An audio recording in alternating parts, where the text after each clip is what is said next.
नमस्कार, मैं अजीत शाह और आप देख रहे हैं DS4। इस टाइम हम मौजूद हैं हिमाचल में। हिमाचल की सर्दियां तो आपको पता ही होगी, लेकिन चुनावी गर्मियां यहाँ बढ़ चुकी है क्योंकि चुनाव करीबी आ रहे हैं। हमारे साथ हिमाचल की जनता है। इस बार इनका मिजाज क्या है और इस बार किसको ये चुनने वाले हैं। भैया जी, इस बार 2017 से पहले की पार्टी बढ़िया थी या 2017 के बाद? देखिए सर, जो वर्तमान में सरकार चल रही है, आम आदमी उससे नाखुश है और उसका कारण है महंगाई और बेरोजगारी। कैसे महंगाई? मतलब वो तो बोलते हैं हमेशा कि महंगाई है ही नहीं। महंगाई कैसे नहीं है, आप बताइए ज़रा। पहले जो अगर आम आदमी जो था 10-15 हज़ार रुपये में अपना गुजारा करता था, आज की डेट में जिस हिसाब से पेट्रोल के रेट हैं, अब देखिए दूध पर GST, हर चीज़ के ऊपर मतलब कि आम आदमी की पहुंच से बाहर हो रहा है सामान। अब ये है कि चलो अपना पालन पोषण तो इंसान कर ही रहा है, वो तो उसको करना ही पड़ेगा, लेकिन हालात ये हो गए हैं कि 20 महीने के बीच में उसकी जेब खाली हो जाती है। लेकिन वो इस पे ये भी तो बोल रहे हैं कि जिस हिसाब से महंगाई बढ़ रही है उस हिसाब से लोगों की इनकम भी बढ़ रही है और देश तरक्की भी कर रहा है। आप हमें बताइए कहाँ बढ़ी है, किसकी इनकम बढ़ी है? जो आम आदमी, जो मजदूर हमारा काम करता है, अगर वो 500 रुपये दिहाड़ी करता है तो क्या वो 200 या 300 रुपये लीटर अपना जो सरसों का तेल है वो अफोर्ड कर सकता है? जितनी उसकी दिहाड़ी नहीं होगी तो वो उतना कहाँ से करेगा? अगर 5 आदमी कोई परिवार होगा, क्या वो 15,000 रुपये में गुजारा कर सकते हैं? आप ही बताइए हमें, क्या ये पॉसिबल है? सिलेंडर के रेट देखिए आप कहाँ पहुँच रहे हैं, उल्टा बिजली के दाम देखिए आप कहाँ। फ्री भी तो दिए थे सिलेंडर। सर फ्री, 1 महीने का फ्री दे के पूरा वो चल पड़ेगा? अच्छा, पूरा परिवार हम चला देंगे उसमें? 1 महीना अगर आपने फ्री दे भी दिया, वो तो एकदम से ऐसा है कि सरकार ने अपनी पब्लिसिटी के लिए दाना डाल दिया है। अच्छा। कि लीजिए जी, आपको फ्री सिलेंडर मिल दिया, या तो फिर दे देते ना फ्री, या तो आप ही जुमले लग रहे हैं क्या? ये तो जुमला ही है और क्या है सर। अच्छा, ये तो जुमला ही है। लेकिन जो हमारी हिमाचल की जनता है वो समझदार जनता है, पढ़ी लिखी जनता है सारी, वो इन ढकोसलों में आने वाली नहीं है। अच्छा। और ये कहने में कोई परहेज़ नहीं है कि इस बार चेंज होगा। इस बार चेंज होगा? बिल्कुल होगा, 100%। इस बार चेंज होगा? जरूर चेंज होगा। किन किन मुद्दों पे चेंज होगा? सबसे बड़ी तो बेरोजगारी है। देखिए ना, आपके सामने भैया ने भी यही चीज़ बात बोली है अभी। आपका तेल, पेट्रोल के दाम कहाँ से कहाँ पहुँच गए। उसके बाद हम आ जाते हैं घरेलू चीज़ों पे। ठीक है, चलो गृहिणियाँ ज़्यादा जानती है चीज़ों पे, तो तेल के आप दाम आपको भी पता है 200 के आसपास सरसों का तेल हो चुका है। तो आप खुद बताइए ना, कहाँ की जहाँ कहाँ पे है, क्यों नहीं होगा? लेकिन उस हिसाब से ये कहते हैं कि देश भी तरक्की कर रहा है, जैसे देश तरक्की करेगा लोग आगे बढ़ेंगे तो थोड़ी बहुत महंगाई होगी। वो कुछ लोगों से बात करता हूँ जब मार्केट में निकल के मैं, तो उनको वो कहते हैं महंगाई हमारे लिए तो है ही नहीं। वो लोग कौन है फिर? वो तो सरकार के लोग हैं ना, वो बीजेपी के अच्छे लोग हैं, वो उनके साथ जुड़े हुए हैं। उनके लिए महंगाई नहीं है? उनके लिए महंगाई नहीं है। आम आदमी ऐसी कोई अपनी लैंग्वेज में कोई बात नहीं कर रहा है, कोई आम आदमी नहीं बोल रहा है। अच्छा। क्योंकि उसकी इनकम नहीं बढ़ी है। अगर इनकम बढ़ जाती है तो हमें कोई एतराज़ थोड़ी है। अच्छा। अगर हम आम आदमी की इनकम अगर बढ़ जाएगी तो हम लोगों को हम क्यों बोलेंगे कि महंगाई है? अब मैं वही आपसे, मैंने पहले भी कहा कि 500 रुपये अगर आम आदमी मजदूर की एक दिहाड़ी है, 5 लोगों का उसका परिवार है, क्या वो पॉसिबल है? वो चला पाएगा? तेल के रेट, अगर तेल के अपना पेट्रोल और डीजल के रेट हमारे बढ़े हुए हैं, तो आप मुझे खुद बताइए कि हर चीज़ पर उसका इफेक्ट पड़ता है। हर चीज़ पर ट्रांसपोर्टेशन के थ्रू ही सब चीज़ हमारे को सरकार प्रोवाइड करवाएगी, तो कैसे पॉसिबल है कि आप महंगाई को कंट्रोल कर लेंगे? अच्छा, आप युवा हैं तो युवा को लेके एक सवाल पूछूंगा कि रोजगार को लेकर अगर बात की जाए तो कितना रोजगार मिल रहा है? रोजगार के सर आप देखिए कितने पेपर हो चुके हैं। ये मेरे साथ मेरे मित्र खड़े हैं, ये इतने फॉर्म इन्होंने भरे हैं, तो फॉर्म भरते हैं, ठीक है, पेपर के कितने पेपर हो चुके हैं जिनके रिजल्ट नहीं आए हैं। अच्छा। ठीक है, उस पे ये अच्छा बताएंगे आपको कि कितने इन्होंने पेपर भरे हैं। अच्छा। ये हमेशा पेपर भरते हैं तो रिजल्ट, किसी का रिजल्ट रुक जाता है। आपको ही पता होगा कि हिमाचल में पुलिस भर्ती का जो परीक्षा का था वो लीक हो गया था। तो उन लोगों को देखिए ना, गवर्नमेंट के ही लोग जुड़े हैं, तभी वो पेपर लीक हो रहे हैं ना। गवर्नमेंट इस पे तो ये भी कहते हैं कि हम जांच भी तो कर रहे हैं, पेपर लीक हो रहे हैं तो जांच कर रहे हैं। हमारी सरकार में सिर्फ पेपर लीक नहीं होते, ये तो सभी सरकारों में होते आ रहे हैं। सर जांच हो रही है तो जांच निकली है, कहाँ पे है? कंक्लूजन तो नहीं है ना, संतुष्ट नहीं है जांच से? सर निष्कर्ष कहाँ निकलता है? अच्छा। कहाँ निकलता है बताइए? वो बोलते हैं कि कुछ भी नहीं हुआ है। कुछ भी कैसे नहीं हुआ है कुछ? अगर कुछ नहीं हुआ तो फिर कहाँ है? कई स्टूडेंट्स ऐसे जिन्होंने अपना पेपर दिया है, जब वो इस इंतजार में थे कि चलो हमारा रिजल्ट आने वाला है, कुछ नहीं निकला। अच्छा। रिजल्ट उनका, फिर जब रिजल्ट आने वाला था तो बाद में लगे पेपर लीक हो गया। उसमें क्या आघात नहीं हुआ युवा है? उससे युवा क्या हमारा आघात नहीं हुआ? तो इस बार किसको चुनने वाले हैं? हम तो चाहेंगे कि जो सरकार या बीजेपी या कांग्रेस। अच्छा। तो इस बार तो मोस्ट प्रोबेबली कांग्रेस ही आएगी। कितनी सीट लेके आ रही है फिर कांग्रेस? 50 प्लस सीट ला रही है कांग्रेस? बिल्कुल जी। किन किन मुद्दों पे? बेरोजगारी देखो ना कितनी ज़्यादा हो गई है हिमाचल में। है बेरोजगारी? बिल्कुल सर, बेरोजगारी है हिमाचल में। अच्छा। और सबसे बड़ी बात, महंगाई बहुत ज़्यादा हो चुकी हुई है। आम आदमी तो अपना घर का राशन नहीं पूरा कर सकता। इन मुद्दों की वजह से बीजेपी सरकार बाहर होगी। लेकिन देश में चीते भी लाए जा रहे हैं, 5G लाया जा रहा है, बहुत सारे काम हो रहे हैं, डिजिटल इंडिया, डिजिटल हिमाचल। आप फिर भी कह रहे हो बेरोजगारी है और महंगाई है, तो थोड़ी बहुत महंगाई होगी जब इतनी सारी सुविधाएं आपको दे रहे हैं।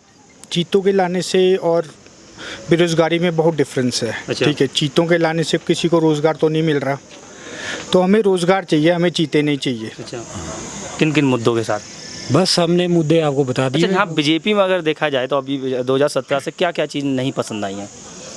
अभी तक तो हमारे को तो कुछ भी नहीं समझ आया। अब आप चाहे ये बोल लो कि मैंने अपने को कांग्रेस ही बोल दिया, नहीं इसीलिए हाँ हाँ। तो वो वाली बात होती है ना। सर मैं आपकी एक बात करना चाहूँगा। आप हम केंद्र की बात छोड़ देते हैं, हम हिमाचल में, तो हम हिमाचल की बात करेंगे। हिमाचल में हमारे कुछ एक एरिया ऐसे होते हैं जहाँ से गवर्नमेंट ने टैक्सी लगाई होती है माल रोड वगैरह जाने के लिए।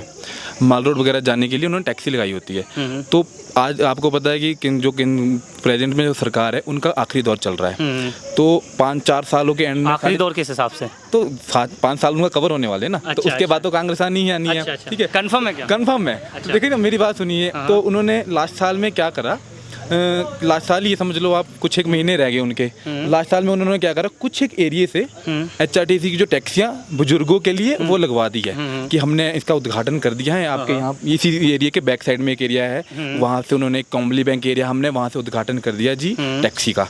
वो उद्घाटन के बाद भी वो टैक्सियाँ नहीं चल रही है। वो लोगों को क्यों, लोगों का बेवकूफ़ बनाया जा रहा है कि हम आपके लिए 4 साल में लोगों को टैक्सियाँ नहीं दिखी। गवर्नमेंट को हमने ये नहीं देखा कि वो उस एरिया से हम टैक्सी लगा देंगे। 4 साल गवर्नमेंट के जाने वाले हैं, तो उन्होंने ये देखा कि हाँ अब हम यहाँ से टैक्सी लगा देते हैं तो यहाँ के लोग हमारी तरफ आ जाएंगे। तो ये देखिए, ये जुमलाबाजी है ना सर, सीधा सीधा चुनावी जुमले लग रहे हैं। चुनावी जुमले है सर ये। अच्छा, इसको पॉलिटिकल स्टंट है एक तरह से ये पूरे तरीके से। तो हम बात करें, अगर 100 में से % देने की बात करें तो किसको कितना दोगे आप? देखो, प्रेजेंट में ही दे सकते हैं। ठीक है, जो नहीं थी उस पर तो हम बोल नहीं सकते। इनको तो हम सर 10% भी नहीं दे सकते। अच्छा, ठीक है। सबसे बड़ी बात है, और एक चीज़ मेरे माइंड में ये चीज़ आती है, तो जो इन्होंने पूरे हिमाचल गवर्नमेंट ने टैक्सियाँ लेके आए हैं, तो ये कंफर्टेबल विजन से इनोवा क्रिस्टा गाड़ी, एक क्रिस्टा आज की डेट में पड़ती है 25 से 30 लाख रुपए की। ठीक है, उसमें लोग आते हैं सिर्फ 7-8।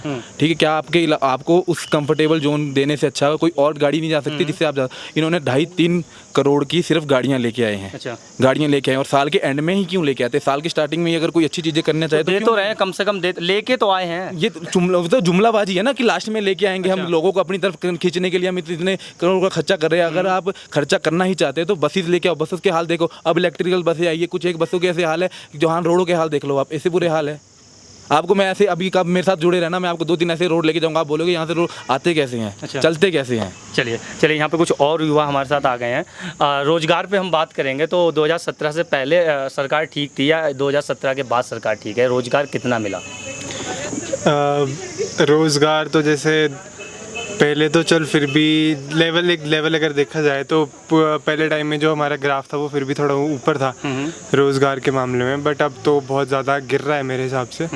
बाकी ये है कि पढ़े लिखे लोग जो जिनके पास डिग्रियां हैं वो लोग मतलब MA PhD करने के बाद भी वो लोग PN का पेपर भर रहे हैं। ऐसे भी लोग हैं जिनको मतलब जो उन्होंने सोचा था कि यार मतलब अब स्कूल जाता है एक बच्चा, उसके घर वाले उसको स्कूल भेजते हैं, तो वो ये सोचते हैं ना कि बड़ा होकर बच्चा हमारा ये नौकरी करेगा वो नौकरी करेगा, उसको उस लेवल की एजुकेशन देते हैं।